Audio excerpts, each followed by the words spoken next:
Luke chapter 12. Parable of the Rich Fool.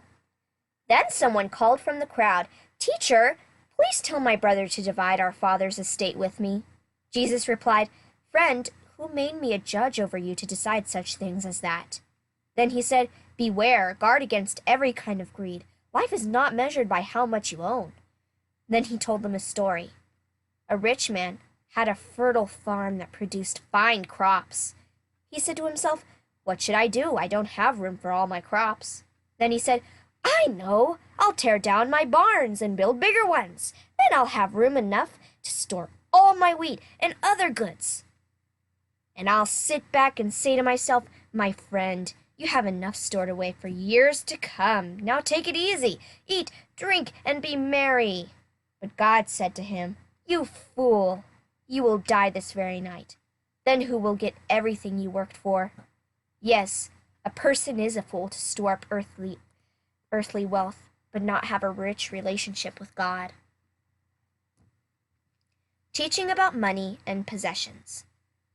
Then turning to his disciples, Jesus said, "That is why I tell you not to worry about everyday life, whether you have enough food to eat or enough clothes to wear. Your life is more than food, and your body more than clothing. Look at the ravens. They don't plant or harvest or store food in barns, for God feeds them, and you are far more valuable to Him than any birds. Can all your worries add a single moment to your life? And if worry can't accomplish a little thing like that, what's the use of worrying over bigger things? Look at the lilies and how they grow. They don't work or make their clothing, yet Solomon in all his glory was not dressed as beautifully as they are. And if God cares so wonderfully for the flowers that are here today and thrown into the fire tomorrow, He will certainly care for you. Why do you have so little faith? And don't be concerned about what to eat and what to drink. Don't worry about such things. These things dominate the thoughts of unbelievers all over the world. But your Father already knows your needs. Seek the kingdom of God above all else, and He will give you everything you need. So don't be afraid, little flock, for it gives your Father great happiness to give you the kingdom. Sell your possessions and give to those in need. This will store up treasure for you in heaven, and the purses of heaven never get old or develop holes. Your treasure will be safe. No thief can steal it, and no moth can destroy it. Wherever your treasure is, there the desires of your heart will also be. Be ready for the Lord's coming.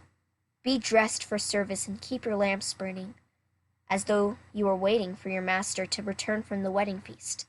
Then you will be ready to open the door and let him in the moment he arrives and knocks. The servants who are ready and waiting for his return will be rewarded. I tell you the truth, he himself will see them, put on an apron, and serve them as they sit and eat. He may come in the middle of the night or just before dawn, but whenever he comes, he will reward the servants who are ready. Understand this. If a homeowner knew exactly when a burglar was coming, he would not permit his house to be broken into. You also must be ready all the time, for the Son of Man will come when the least expected." Peter asked, "Lord, is that illustration just for us or for everyone?" And the Lord replied, "A faithful, sensible servant is one to whom the master can give the responsibility of managing his other household servants and feeding them. If the master returns and finds that the servant has done a good job, there will be a reward. I tell you the truth, the master will put that servant in charge of all he owns. But what if the servant thinks, 'My master won't be back for a while,' and he begins beating the other servants, partying and getting drunk? The master will return unannounced and unexpected, and he will cut the servant in pieces and banish him with the unfaithful.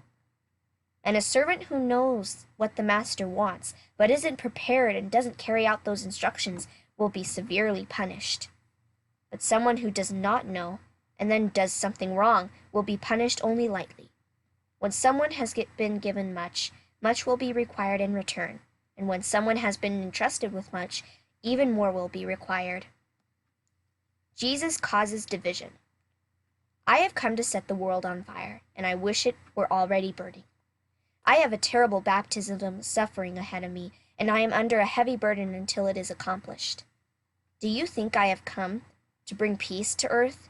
No, I have come to divide people against each other. From now on, families will be split apart, 3 in favor of me, and 2 against, or 2 in favor, and 3 against.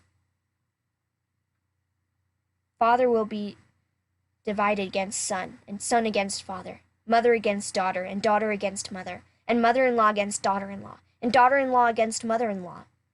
Then Jesus turned the crowd and said, "When you see clouds beginning to form in the west, you say, 'Here comes a shower,' and you are right. When the south wind blows, you say, 'Today will be a scorcher,' and it is. You fools, you know how to interpret the weather signs of the earth and sky, but you don't know how to interpret the present times. Why can't you decide for yourselves what is right? When are you on the way to court with your accuser? Try to settle the matter before you get there. Otherwise, your accuser may drag you before the judge, who will hand you over to an officer who will throw you into prison. And if that happens, you won't be free again until you have paid the very last penny."